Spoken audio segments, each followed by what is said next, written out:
Hi, I'm LaShawn Jenkins with the Notary Institution, and today we're actually going to go over the 5 biggest mistakes that I made when I first started my mobile notary business. And a lot of people may not know who I am, but that's okay.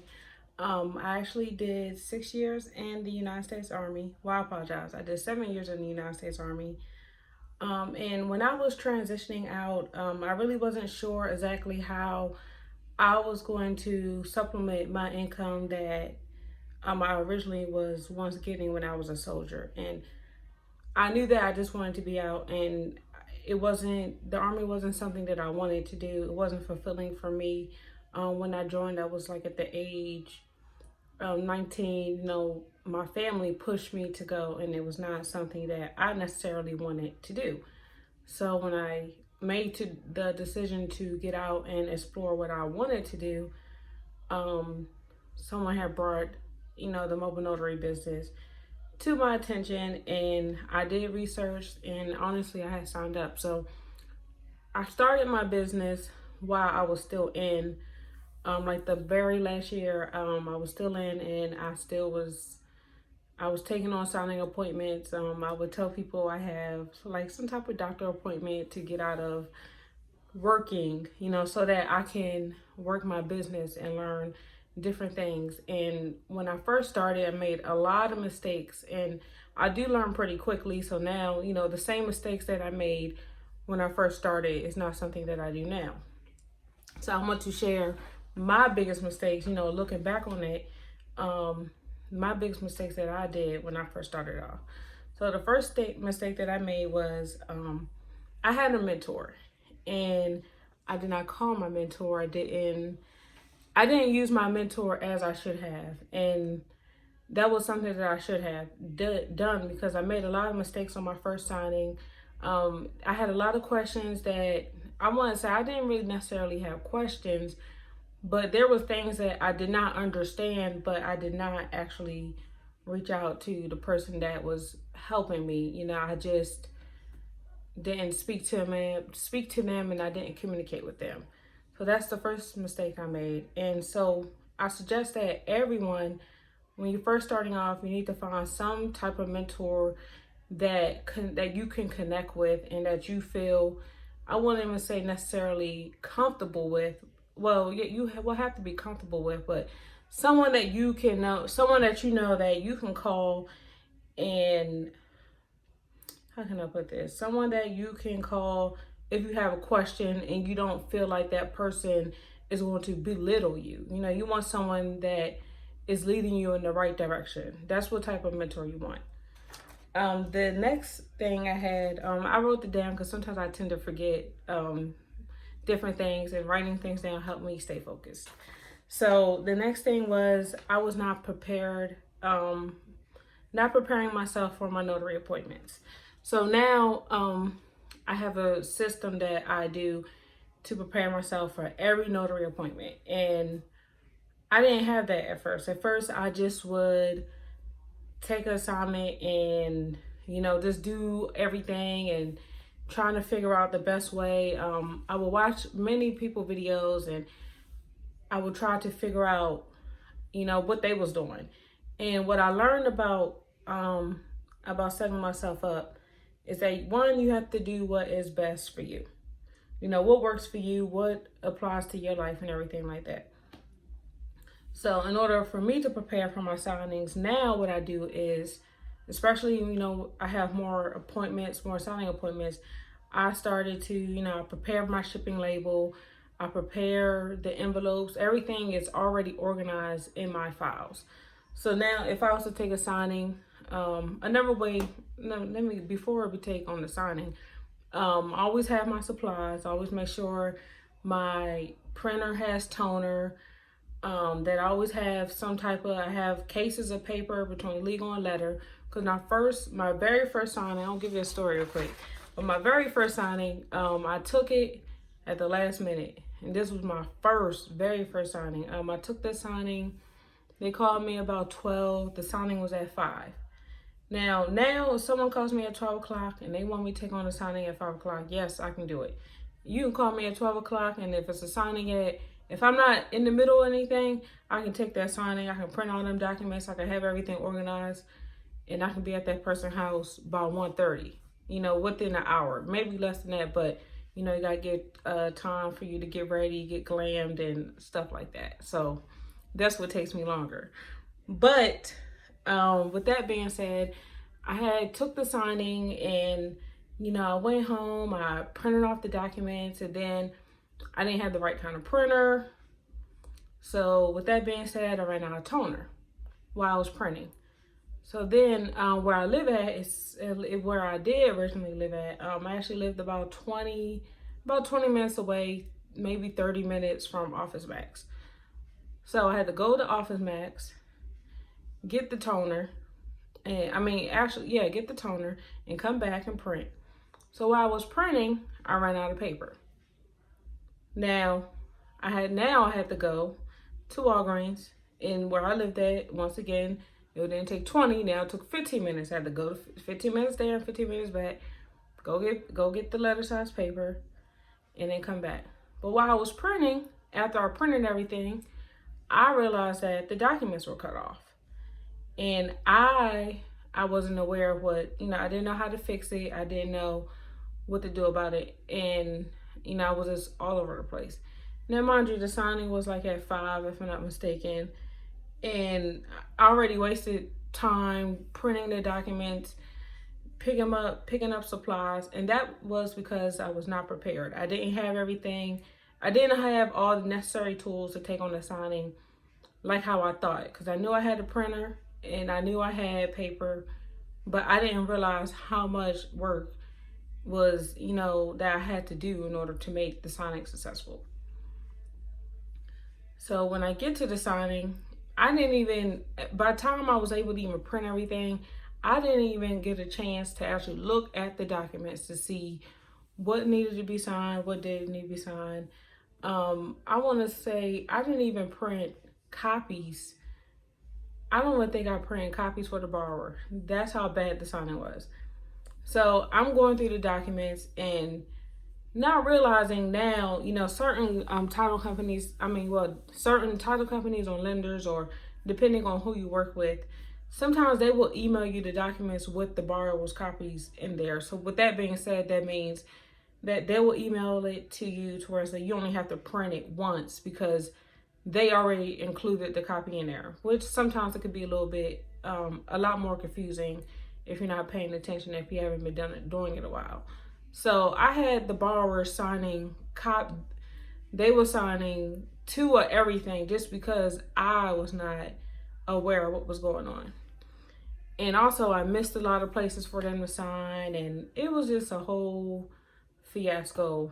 And I actually ended up having to go back out there because when I sent the documents, I had left some it was just a mess. I just know I had to go back out there and fix some, and it was just a huge mess. So that is simply for me not being prepared. One, I didn't have no paper, I didn't have no toner, and I didn't have the correct size printer. The correct printer. Even though the printer, was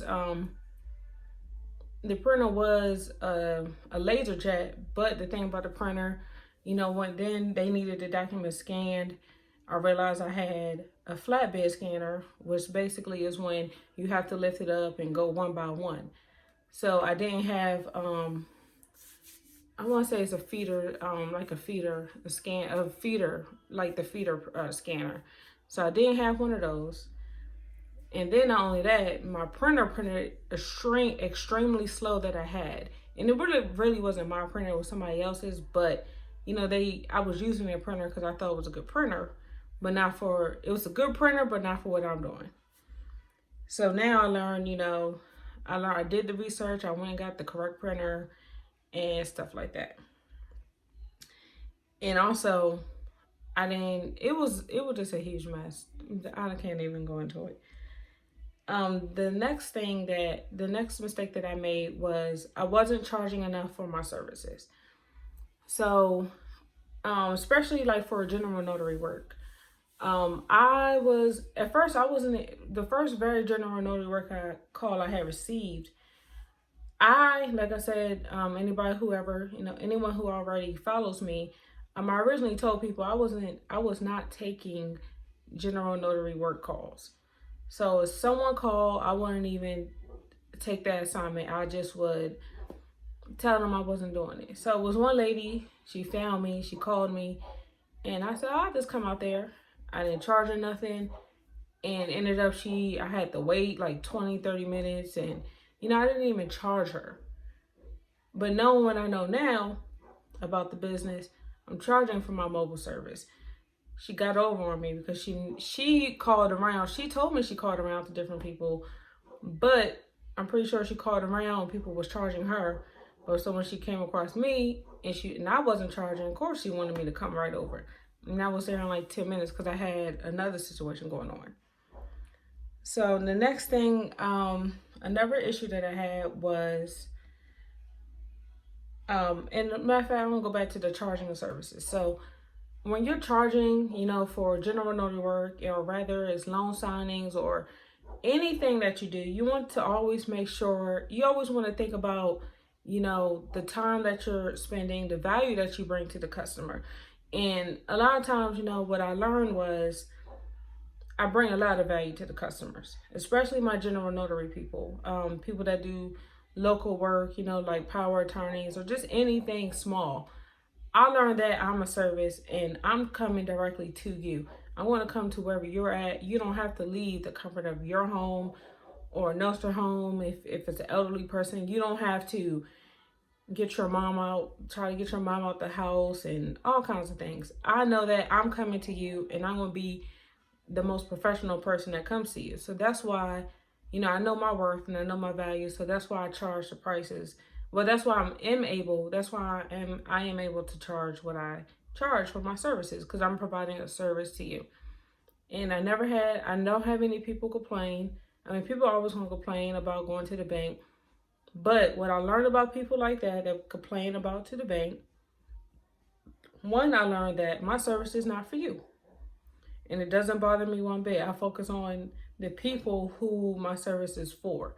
So when people say they can go to the bank, I smile. I said, thanks. That's fine. Because I go to the bank also.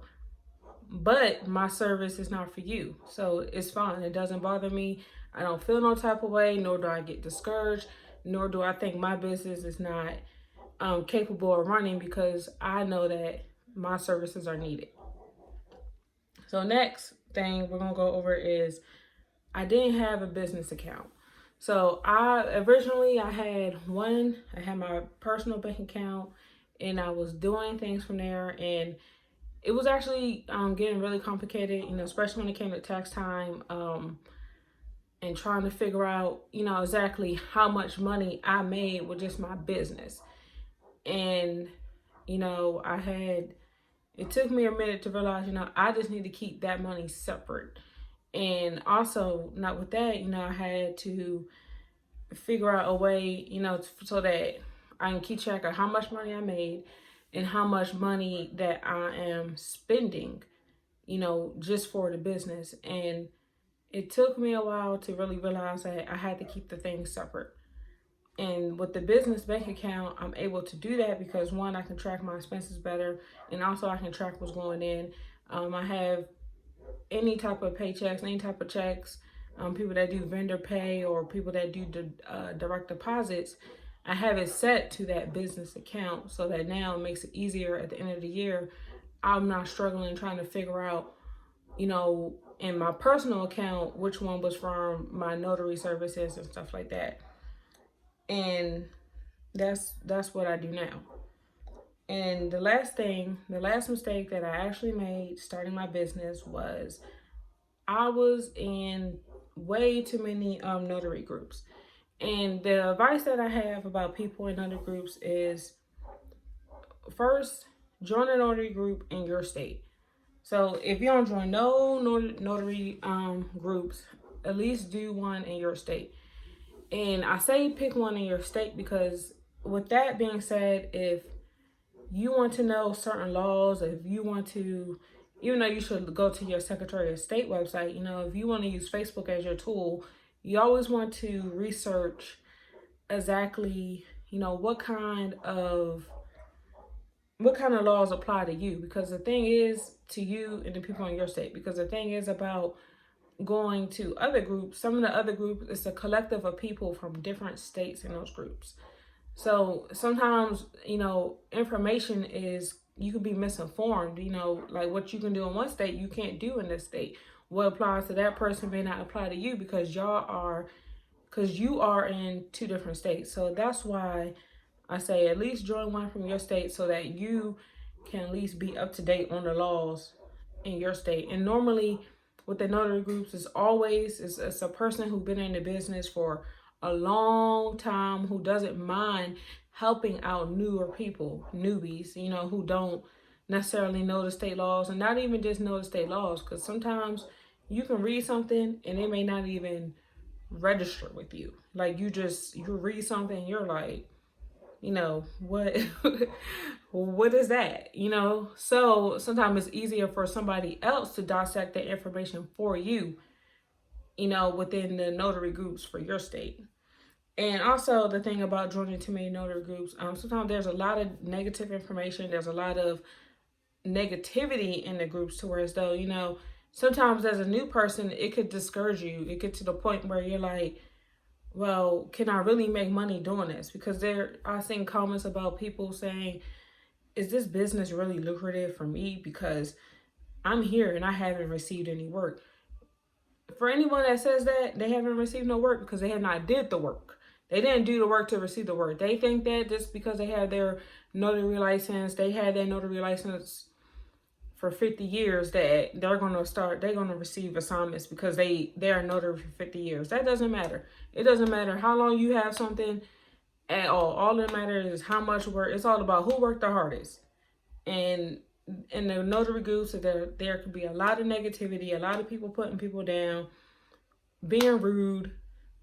So, you don't need that type of negative energy, especially when you're first starting off. So that's why I say just join one or two, maybe 3 groups at the most, because there's at least like 10 or 15 groups. And most of them, there's like the same people in there. And a lot of them, they're extremely negative. They talk about other notaries, other people, what other people doing, instead of worrying about themselves. So with that being said, the takeaways I want you to have basically is seek help from your mentor. Always be prepared for a signing. Make sure you have your supplies. Make sure you have enough paper, toner, ink. Always carry a little notary seal with you in a little bag. You don't spend too much money when you first starting out, because you're not making that type of money yet just to go out and spend on this, that, it could be discouraging at times when you feel like you're spending so much money, but you're not bringing in that money. So with that being said, don't spend the money until you make the money. Know your worth. Know how much know how much to charge. And I can't necessarily tell you how much to charge, but just think about the things that you're doing, especially with the loan signings. Some of these companies, they will try to lowball you, and they'll try to lowball you as far as $40 for a loan signing. Now, me and you both know, if you don't know, we all know that a loan signing takes a lot of work. You got to go there. That's at least, depending on how, it don't even matter how far it is, but you got to drive to their house. You got to print off the papers. You got to print off a set for the borrower. You got to print off a set for them to sign. You got to go to the FedEx. You got to ship it. That's time. That's value. That's time. So with that being said, know your worth. Make sure you create a business account for your business. And then next thing, don't join too many Facebook groups. And that's all I have for today.